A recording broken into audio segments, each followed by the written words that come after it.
আফগানিস্তান।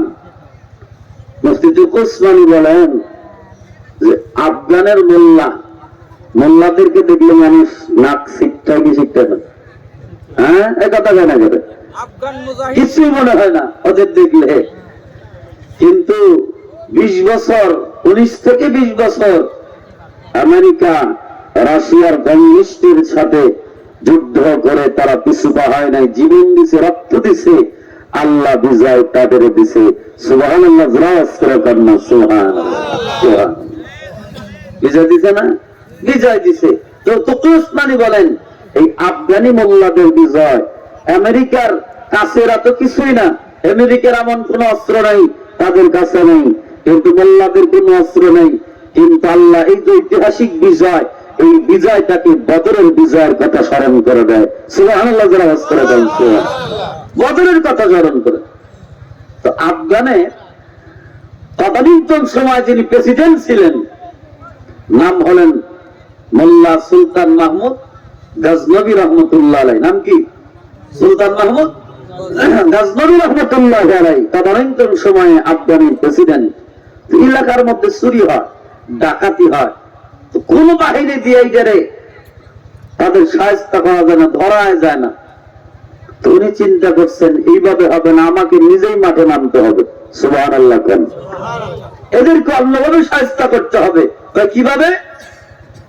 উনি কি করছেন, রাত্রি যখন গভীর, চোরদের আস্তানা যেখানে 4 রাস্তার মোড়ে, উনি ওনার লুকটা চেঞ্জ করে একেবারে ছদ্মবেশী হয়ে ওই 4 মাথার রাস্তায় যা দেখে, আপনাদের 4 রাস্তার মাথায় যা দেখে, 4 মাথায় যা দেখে, গভীর রাত্রে 4 চোরা বৈশা গল্প করে মারাবো এরকম।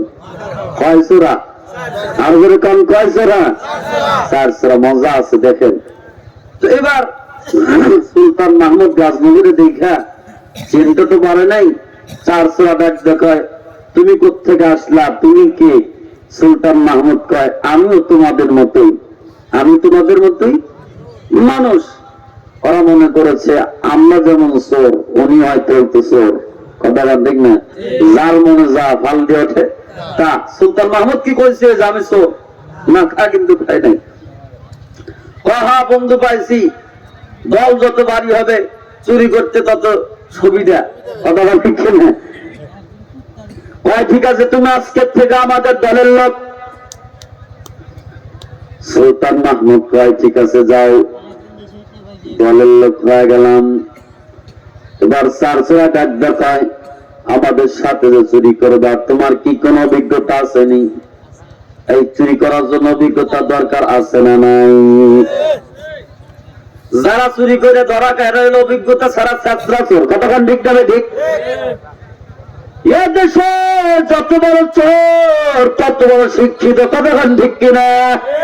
কারণ শিক্ষিত না হইলে এদেশের সাধারণ জনগণের টাকা, লক্ষ কোটি কোটি গুণ টাকা এক কলমের সাইনে আত্মসাৎ করা যায় না। ঠিক কিনা? মুসলমান ভুল বুঝেন না, সব শিক্ষিত চোর না। আমি বলছি যত বড় চোর তত বড় শিক্ষিত। কথা বলেন ঠিক না? এবার সুলতান মাহমুদ ডাক দেখায়, ঠিক আছে, আমার অভিজ্ঞতা পরে বলবো, আগে বলো তোমার অভিজ্ঞতা নাকি? প্রথম সূরায় ডাক দেখায় সুলতান মাহমুদ,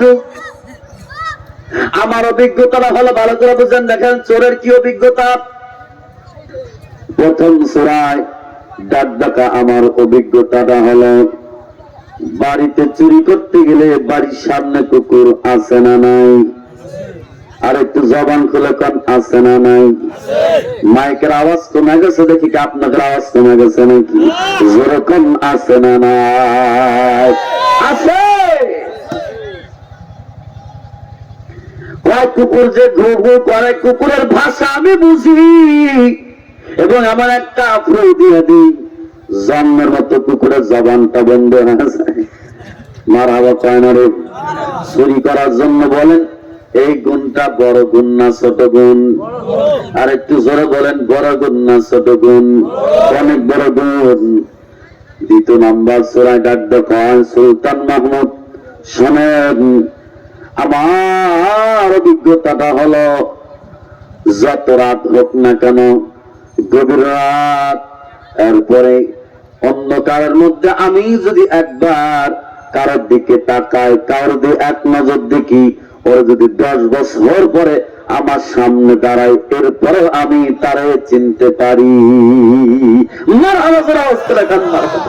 এই গুণটাও কি কমজোরি না, অনেক শক্তিশালী গুণ, অনেক শক্তিশালী গুণ। ওই এক নজর দেখি গালি